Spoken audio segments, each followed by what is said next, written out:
Vance had been sitting for the better part of an hour. Somewhere, underneath what had been called the lighthouse, a small chapel had been erected, in which a book lay open, lonesome upon a lectern overlooking a middling number of pews. He could hear a cast of attendees shifting in their seats from time to time, but mostly he heard the wind and stillness.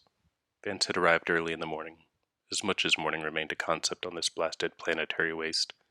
His impatience was starting to sweat through his face, loosened by doubt, time, and the meddling of his own thoughts. He feared the others would notice and pulled a small square of cloth to dab away the perspiration. No one seemed to know he was coming. He had yet to see Osiris, and none had spoken of the prophet beyond cryptic phrases and referencing texts he already knew. Vance faced back towards the haggard door that kept the dust and sand from whisking into the spire chapel. He no longer felt the sunlight casting through it, as he had when he first sat down. Vance gripped the pew, preparing to leave. Whispers trickled from a passage at the front of the chapel, like the drips of condensation falling on echoing stone floors. The passage was small but twisted downward, deeper still than they already were. Vance could not see where it led, but from it he heard measured steps and metallic chimes. A robed figure, draped in symbology and smelling of fern, emerged from the passage, flanked by two guardians trimmed in gold. One carried the scent of warmth, the other, ozone and tang. You are all in attendance to hear our findings. The next directive brought to us through the divination of Osiris's own hand. I have seen his words, and I believe it is important for us to remember why we followed his path before we look to the future. Vance removed his hands from the pew and slid them into his lap. His eyes jittered in blackness behind a fresh cloth wrap, waiting for clarity. The two guardians circled the chapel, lighting candles and torches that billowed incense. The air thickened. Osiris tells us that the darkness will return, that the darkness will rise and choose its champions. Tells us we must look beyond ourselves, beyond the city, if we are to combat such evil. The traveler alone will not save us.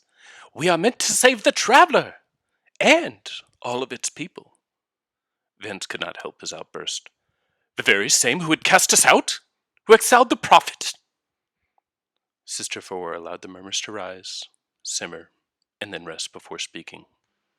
The lightless are filled with fear. Fear is a seed of the darkness, working to compel them to its end. Osiris sought the truth between the light and the dark through death and study. For the fear of his revelations, they cast him out. The laity nodded in agreement as Feor continued. The speaker wishes to remain in ignorance, but ignorance is the shadow that welcomes in the night. It is the drop below the horizon where a star sinks into surrender. Lightless. We will not allow such a fate, not here. Sister Feora takes a deep breath. We must remain vigilant if we are to protect all the light has touched. The proselytizing figure steps from the lectern. You arrived only hours ago, did you not, brother? I believe I witnessed your arrival. He did not think his presence worth noting. I did my... Sister Feora Superior. Of course, sister. He should have known from her authoritative tone. I've come to learn. Then your first lesson is this. Listen. The choice to close their ears is what drove the city to fail. It is why we must conduct our work here.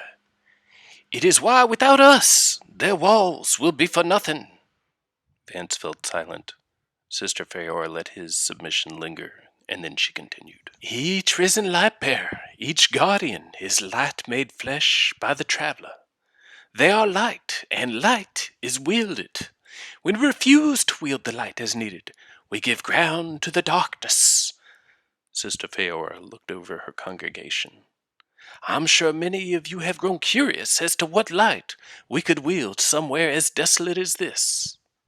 Sister Feora allows a smirk and a brief chuckle before inclining her head to the two guardians now seated at the back of the chapel. It is here that we will stand against the second eclipse of the traveler's light. It is here that the collapse shall begin anew, should we falter. I do not know when, only what is and what will be. They stared back at her, eyes full of conviction, faces bright with belief, hearts filled with assured direction.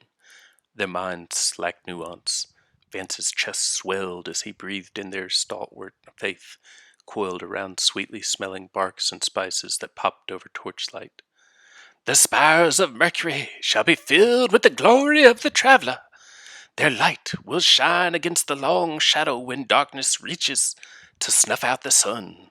Mercury will sing when day meets night, and we will direct it. These are Osiris's words by his own hand. We followed the prophet here to facilitate his preparations for the second coming, whatever they may be. She marinated in the energy of the chapel. We will learn how the light here is to defeat the darkness. This is what he has asked of us.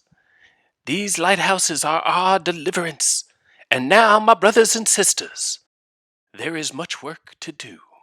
The herd stood in response to their shepherd, Vance among them.